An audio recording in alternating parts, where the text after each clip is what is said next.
Well, that was a little odd. Sorry about that. Hey, John Henry Reframe Live. Welcome aboard. Thanks for joining us. Let me... we're going to get rid of some of that stuff. And I need to duck over here and mute a couple of things, because I have things coming into my ear that should not be. And it is confusing. There we go. That's much better. Sorry about that. John Henry, Reframe, johnhenry.us. Welcome aboard. We are going to talk real briefly tonight about gender identity, which, of course, is a big hot issue and a very important, also serious question, in addition to being a hot issue. And it's something there's been a lot of back and forth about. And I was involved in a conversation on social media earlier today, and I want to make sure I get the name right here. Hang on one second. We were talking about, of course, there's this classic argument over how many genders there are, and the official sort of canon is that we don't know, because we haven't clearly enough defined that term, and it's so subjective that there's not a way to objectively say there are X number of genders. So this fellow named Eric Dahl, and I hope I'm getting that name right, popped in and made this sort of just offhand comment about, there's really just one gender. And he was being kind of, a smart ass or whatever, a little snarky, just kind of trying to make a point. There's, really only one gender, and there's only variations on that one gender. Gender itself is simply a concept, and there are not 2 or 5 or 10 or 50. Rather, there is gender. And each of us has our own individual expression, understanding, and identity within that concept of gender. And I thought about this, and I thought about it, and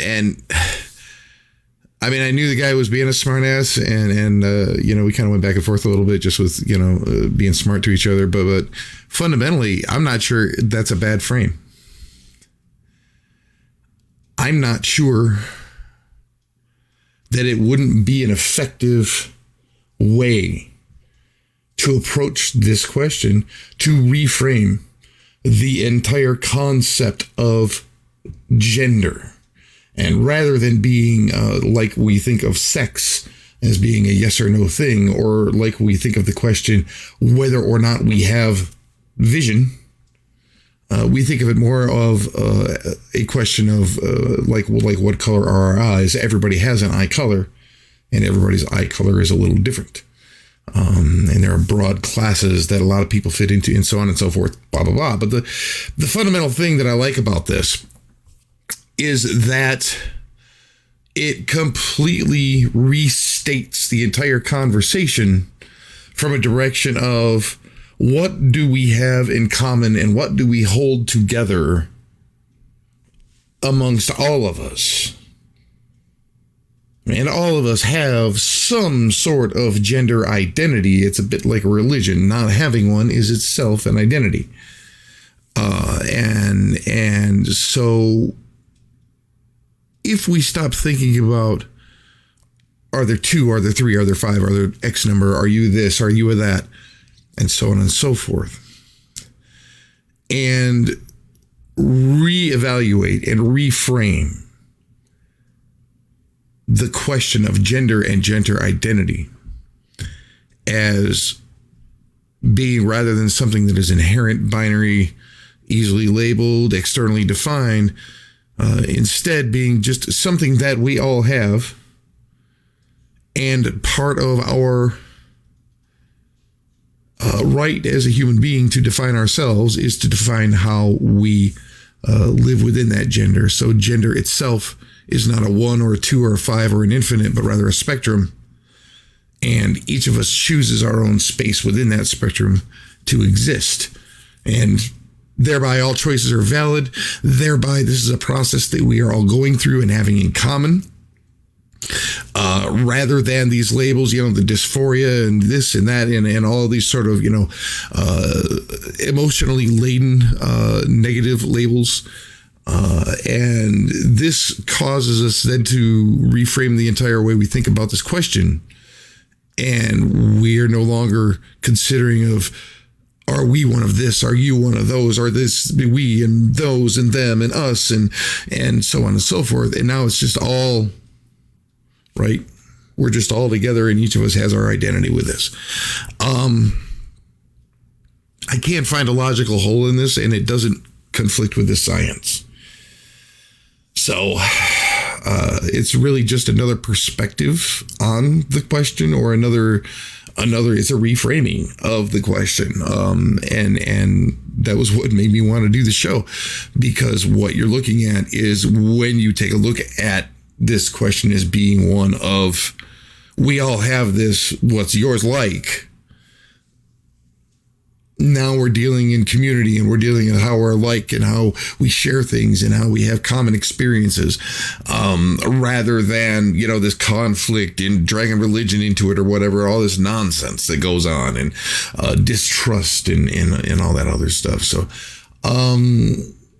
let me see what we have here. Do I have that turned on? Hang on one second. There we go. Let's get that one. Hang on. Boom. There's that. Kathy Roberts Tanner has, what is your opinion on, does gender really matter? Why can we not just live and let live?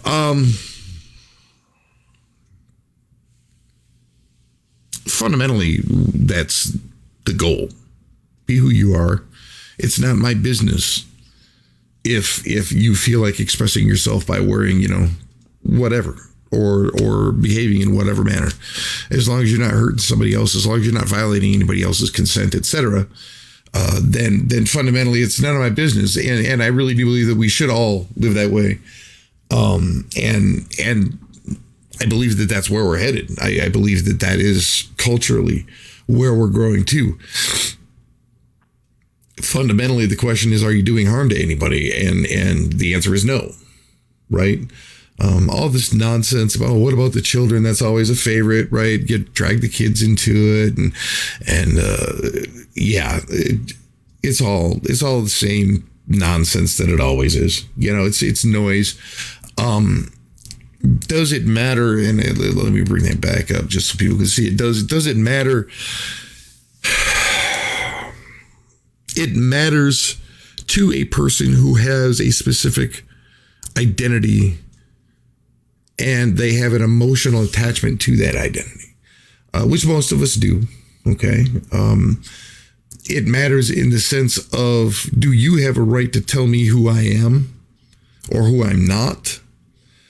Am I obligated to live up to your rules for what a given label is alleged to fit, or what the requirements of that label may be based on different people's, whatever, religions, philosophies, opinions, beliefs?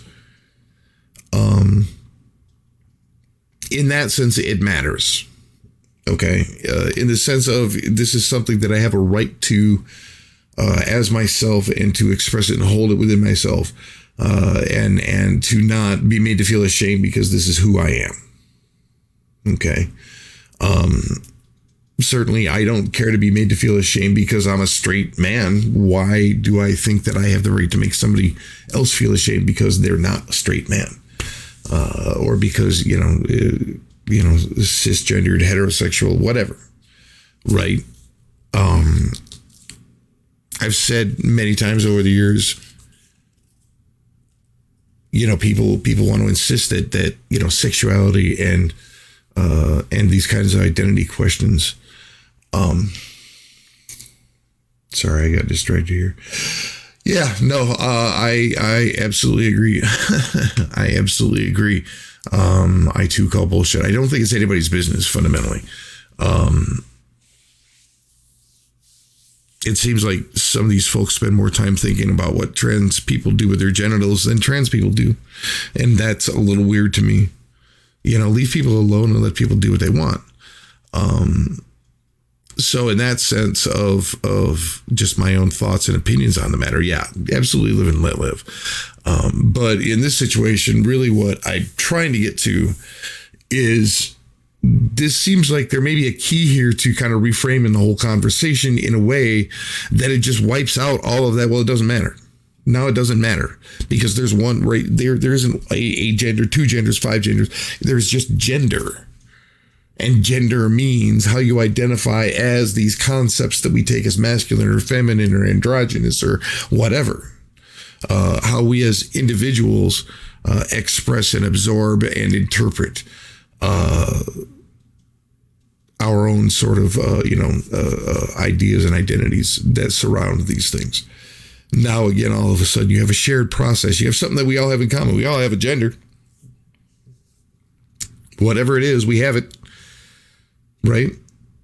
We have that in common. Now we can go forward instead of, let's argue about what we don't disagree, what we do, what we disagree on. Fundamentally, no, I don't think anybody has a right to tell me what gender I am. Period. And I have a right to express that in any way whatsoever. Right? If I decide for whatever my reasons are, that I want to be identified as a woman and not change anything else about me, I have that right. It's my identity. Okay. Not a choice I would personally make, but if somebody else would, it's valid. I don't have a right to tell them no. So by reframing the question of gender and gender identity, rather than how many are there, and so on and so forth, if we take it just as a concept we all have in common. And, like I said, it's the difference between having eyesight or having eye color. You do or don't maybe have eyesight, but you have an eye color, and it may be one thing or the other. Or another, or it may be something new. Every genetic change might bring up a new combination, and there's purple and there's plaid, whatever, right? And again, it sort of takes the negative energy and the conflict energy out of that conversation a little bit. And maybe, and I'm not saying this is, I expect that this is some sort of world sweeping, idea that is going to, give peace a chance. We're not John and Yoko doing a bet in here, but I think that if you give it some consideration, give it some thought, and really ask yourself, how you think about gender and whether it's constructive and effective, whether it's helping to include and to allow people to be who they are, or if it is more coming from a direction of being exclusionary and othering. And us versus them. Ideally, in a smoothly functioning society, we're all working together toward common goals and to find common reasons to work with each other and keep each other going forward and growing and learning and moving into a future, rather than this old style and this old way of anything. A deviation from the norm will be punished unless it's exploitable, as the old Rudolph the Red-Nosed Reindeer meme that circulates every Christmas likes to remind us. Fundamentally, I think this is part of the whole realignment that we're currently undergoing, and the way that we think about these things, I think, is important. Excuse me. Yeah, absolutely. Love unconditionally, love who we love, and gender doesn't matter. And if we don't love anybody, that's fine too. That's perfectly acceptable. Not if we don't love anybody, but if, it's being not partnered is fine. Being single and enjoying your own company in your own life is also a perfectly valid choice to make. And this is, I think, Sherry, you really hit on the sort of, I hope people can see that on the screen, but I wanted to show the last part of what you said there. People think they have the right to judge others, wake up to peace and love and light. And I think that's really the important thing about what we're all talking about here. In the end is trying to find ways it's not easy for some people, and I don't say that's right, but it's a reality. And if we, as folks who are maybe more advanced or more farther down a path of being a little more evolved on some of this stuff, can find ways to help other folks who are maybe struggling or being resistant to get on board without whatever the problem is, would either hurt their ego or feeling ashamed of themselves or whatever. If we can bring people on board, then maybe that'll be helpful. And to bring that back in and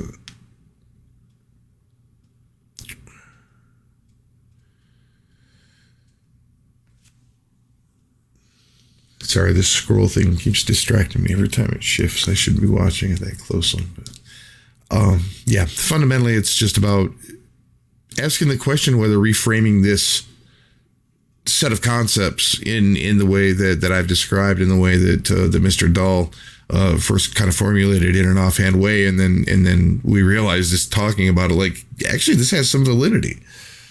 I think it's worth thinking about. I think it's worth talking about. Give it some thought yourself and think about ways that you can make those changes in your own conversations in daily life. Make it a conscious thing inside your own head to think about whenever you're thinking or discussing gender and gender concepts. Make yourself think about, are you automatically slipping into some thought patterns or automatically working from some assumptions that maybe you could lose and get some things done more effectively, right? And like I said, I think there's a lot of merit to taking this question of how many genders are there, and basically throwing it out the window and say there is not one gender or many genders. There is gender. It is a concept. It is an attribute of humanity. Each of us has a gender identity. One can think of that in many ways, including being how I think of it, how you think of it, etc. Right? What is my identity to myself versus what is my identity to you? And that starts getting down a whole different philosophical rabbit hole that I want to dig things out. But yeah, Kathy, thanks for dropping in, and Sherry also, and everybody that has stopped by to watch the video. I went a little longer than I intended to this time, but that is also par for the course with me. So I hope that I have given you something worthwhile to think about, maybe something that you can share and have conversations about with your friends, family, loved ones, and community. And certainly I would love to know what people who are not don't identify as, being binary gendered, or as being cisgendered, would have to say about an idea like this. And if this, because it's possible that I'm missing something because I don't live that experience. Right. And so there may be some real obvious thing going on here that I don't catch because I don't know. So certainly if you do, I'd love to hear from you. And again, everybody that has dropped in and that does drop in, excuse me, got all in a big hurry to get started and didn't give myself a drink, and now I'm drying out. So I'm going to get on out of here. Thank you very much again for joining us for another edition of Reframe. Please don't forget to like, share, subscribe, comment, all that other good stuff. Engagement is the number one key. If you choose to, you can support what I do using the contact information that circulates on the bottom of the page here. I've got the PayPal and the website options, and the Patreon campaign, and more and other things happening as time goes by and we are able to do so. And that's it for me. Thank you very much, and have yourself a great night. Where'd you go? Up. Is that you? I think that's you. See ya.